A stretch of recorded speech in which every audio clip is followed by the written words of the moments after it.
Alright, so with all that good and fun stuff out of the way, let's hop right on into the video. A week passed after the good news, without anything interesting happening, except Tsunade officially becoming Hokage. Naruto had put his week off to good use to train, and after that, started to resume taking missions. In fact, he fully took advantage of the privileges that became available to him after his promotion to Jonin. He was allowed to take missions of higher rank, and after taking a bit of advice from Kakashi, who had experience in the young Jonin department, he started out with high C rank to mid B rank missions. So far, he had completed 5 missions, 1 each day, 2 high C ranks, and 2 mid B ranks, and 1 high B rank. The last one was actually supposed to be a mid B rank, which was guarding a wealthy wine merchant and his 2 friends in their journey from Konoha to the land of vegetables. Naruto was at first quite surprised that they made use of horse wagons. One was for the merchant and his friend, and the other for the goods. The merchant was skeptical at first that there would only be one ninja guarding them, but Tsunade had convinced them that Naruto was more than qualified for this mission. Naruto sat on top of the second wagon in their journey. At the halfway point, it seemed that this mission would be completed without any problem, and to Naruto's regret, any fight. However, as the saying goes, don't provoke the universe. It turned out that when they were about to enter Nanokuni, they were ambushed by a ninja, more specifically a missing nin. Omitsu Ishin was a high B ranking missing nin from Kiri. Apparently, he had been hired to take out the merchant by arrival, or at least that's what he said in his monologue when he was standing in front of the wagon. Poor guy never even saw Naruto coming, for the blonde's flash step was fast enough to catch Kakashi off guard. This guy stood no chance at all. He had just finished his monologue and moved to attack when, his head was cut cleanly off of his body by Naruto using a kunai coated in wind chakra. Naruto had been ready to dispose of his body when he paused and took out his bingo book. He had smiled when he saw the missing nin's entry on a page for 120,000 ryo. Of course, his mission pay was relatively higher, and had been bumped up because of Ishin, but extra cash hurt no one. The client had been incredibly relieved and pleased with him, and his friends repeatedly thanked Naruto for saving their lives. Naruto had told them about the change in mission parameters and the cost following it. Fortunately, they had offered no resistance against paying more. They wanted to repay him in any way they could, so Naruto just collected the extra money in payment. It had taken them a total of 38 hours to reach their destination. After getting their signature that the mission was complete and wishing them good luck in their endeavors, Naruto double-timed it back to the village, making just one stop at a bounty station to collect Ishin's bounty. Unfortunately, he could not use Hiraishin because his sensing capabilities were not good enough to cover countries just yet. On the bright side, he put his recent mastery of Kurama's first tail to good use. After they had returned with Tsunade, Naruto used his week off to master Kurama's tail. The blonde had, after a substantial amount of hard work, mastered the use of his body in a one-tailed mode. His already impressive strength, speed, and reflexes were heightened greatly. It had taken him a mere 5 hours of journey to reach Konoha. After he had reported his success back to Tsunade and collected his money, he went back to his house, his parents' house. That was another new development for him. After the day he was told, he was called back into Tsunade's office, where she had advised him to move into his parents' house as soon as possible. After all, his apartment was hardly a place for him to live after his marriage. And knowing how Naruto tended to finish things rather quickly to avoid any backlog, she told him to move into the house the day after. At first, Naruto was a little puzzled because he couldn't really understand the reason he had to move his things so quickly. But Tsunade explained it to him that he had to have the house ready and furnished by the time Tamari arrived. And by ready, she meant it was to be ready for Naruto and Tamari to live in, not just him. Being the naive guy Naruto was, he didn't understand what she was hinting at. Naruto was a very simplistic guy, who really only had what he needed and nothing more. Of course, then he was introduced to shopping, his nightmare for the next few days. On the day of the moving, turns out news like this, the kind of these had a way of spreading around the village very fast. Naruto had reluctantly agreed to Tsunade's suggestion of moving into his parents' house the very next day. Just as he was leaving the office after their discussion, Tsunade casually told him that they needed to do some work after he was done moving. The glint in her eyes when she said that actually managed to scare him. He had the whole week off, including 2 extra days of the week after, because of him doing back-to-back B-rank missions the whole week and not taking the required leave, which meant he had the whole week to get the house ready for Tamari's arrival. The next day at 10 in the morning, he started packing after he had lazed around a bit. With the help of his shadow clones, he finished packing everything within an hour. All his ninja-related supplies like shuriken, kunai, fleeing jutsu scrolls, ninja wire went into one large sealing scroll, while his household supplies went into another. When he had packed up, he looked around the apartment, feeling a small sense of sadness within him. A part of him didn't want to leave the small residence. This was actually the first thing that belonged to him, a gift from the old man. To leave it like this, even if it meant going to live in his parents' house, felt sad. He would be sure to acquire a fair price for it when he sold it later. He slung the scrolls and walked out of the apartment. Closing the door, he took out a folded paper from his pocket and pressed it on the ground right in front of the door so that the seals faced the ground. Pushing a little bit of chakra into it, a glow lit up the entire corridor, lighting all the seals present on the wall, seals that were carved by him as a security measure for those who came. The piece of paper had the key to the ceiling array to the corridor to disable all the seals at once, safely. Once the lights had receded, indicating all the seals were now gone, he crumpled up the paper and burnt it with a blazing palm. He looked at the place one last time before flashing away. Arriving in the living room instantly, he put down the scrolls when one thing suddenly hit him. He had absolutely no idea what to do next. He was unsure if he should unpack or not, because the house already was furnished and maintained for almost 15 years. He could unpack his shinobi supplies, but what if household supplies? He then went to the only person who was capable of helping him, but first, a little insurance. Tsunade looked at Naruto with mild amusement as he narrated his problem. She found it a little cute and adorable that Naruto, who seemed to have a solution for every problem, would be unsure in the fact of the matters of preparing the house for his bride. Then again, a man definitely cannot do a woman's job. Okay? So, will you help me? Naruto posed his question standing in front of Tsunade. He knew that Tsunade was the only woman who could help him. She was the only one he trusted aside from Shizune. Tsunade smirked as she leaned back in her chair, hands folded at her stomach. I could, but the Hokage's services come with a price, you know. Naruto internally groaned, but was half expecting this. Dude, I'm like, who is spamming my phone right now? After all, Tsunade would be a fool to not take advantage of him for asking her for help. He sighed and took out a storage scroll from his pouch and laid it on the table, unsealing it.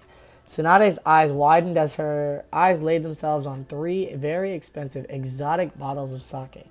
Her eyes shot to him in question, to which he shrugged. Don't ask me, I found them in my basement. Interestingly, he learned that his mother was quite a fan of exotic sake. He had the whole stash of his mother's in his basement. These 3 were only a little part of the whole that was very delicately preserved. His mother had damn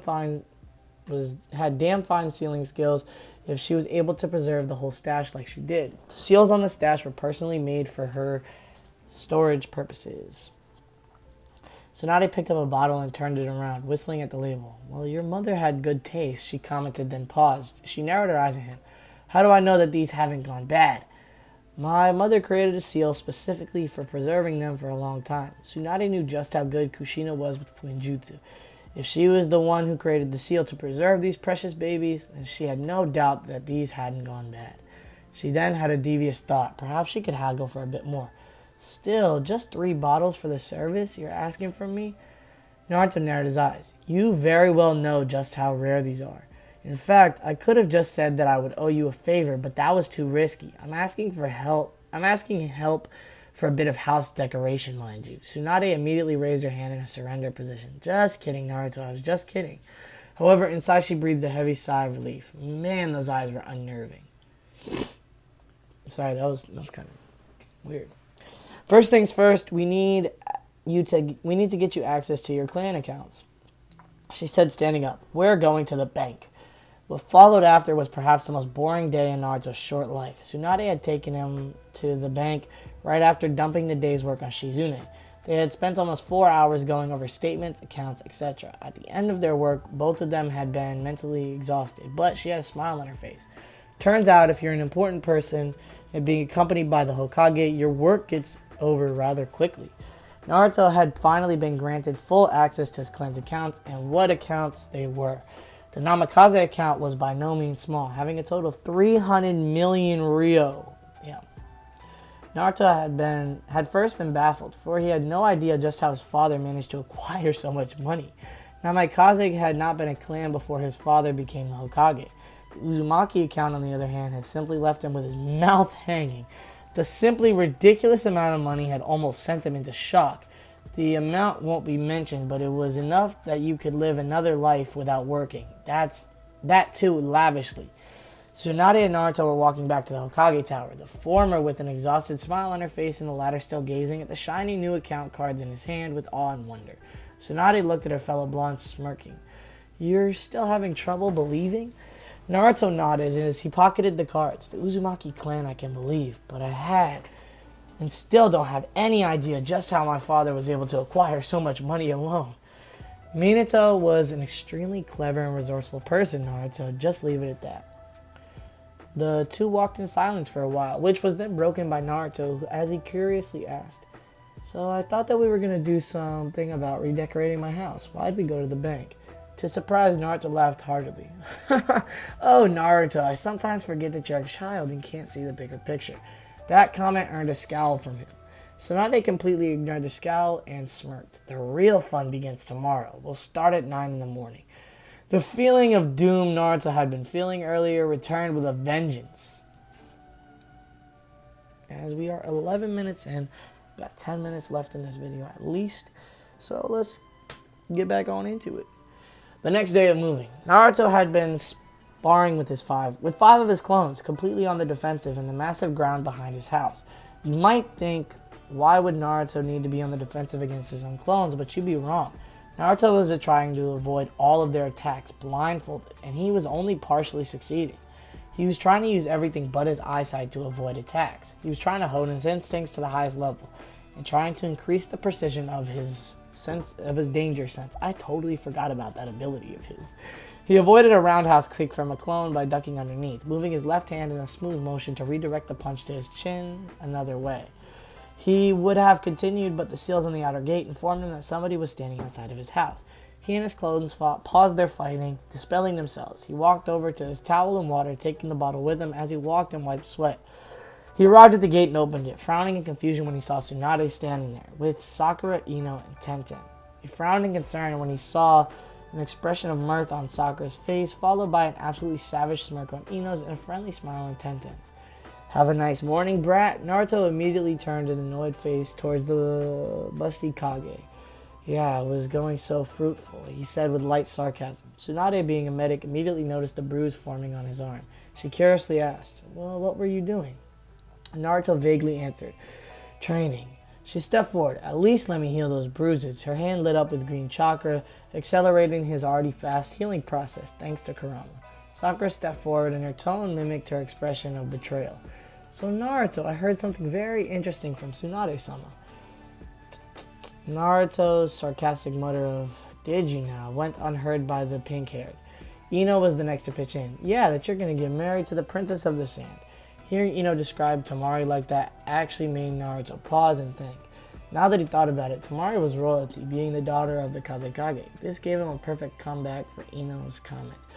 Well, a prince usually only marries a princess. That earned him a half-hearted swat on the head up by Tsunade and giggles from Sakura and Tenten. Ino tried to scowl as well, but even she chuckled in the end. She should have expected this with Naruto being the son of the Yondaime, she mused. Naruto whispered to Tsunade so only she could hear. "Not that I mind you healing me. Why are you doing it? It usually vanishes in under 20 minutes. Tsunade muttered back, still concentrating on the fading bruises. "I'm not doing it out of kindness, Gaki. I have need of you this day." She looked up with a slight grin. "We're going to abuse you the whole day." She mentally laughed at Naruto's alarmed expression before stepping back. "You know," she began, "the village would know of your marriage anyway, so I decided that it best be on my terms." Naruto pointing an accusing finger at her. "You told Ino, didn't you?" The smirk of the blonde female gave his answer. He shook his head.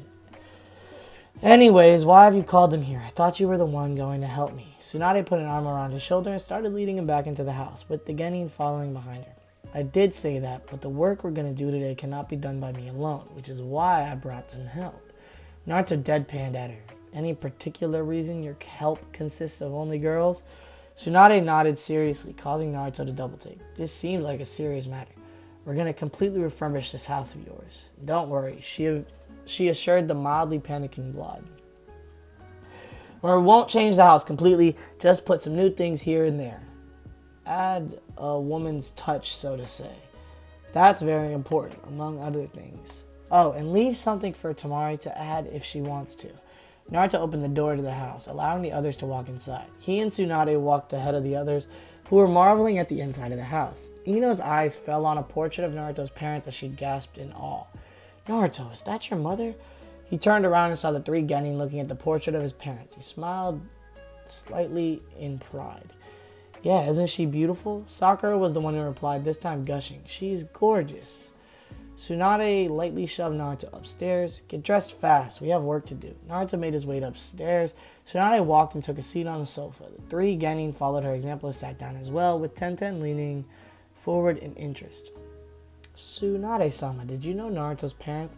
To the genin surprise, the medic snorted. It surprises me how anyone didn't figure it out. I mean, he literally looks just like his father. She waved her hand, gesturing to the portrait, and it was true. As they had found out the day of the finals, Naruto and his father could be clones, if Naruto was a little more grown up in height. Before they could think on this more, Naruto came downstairs in his Jonin uniform. Alright, let's get this over with, shall we?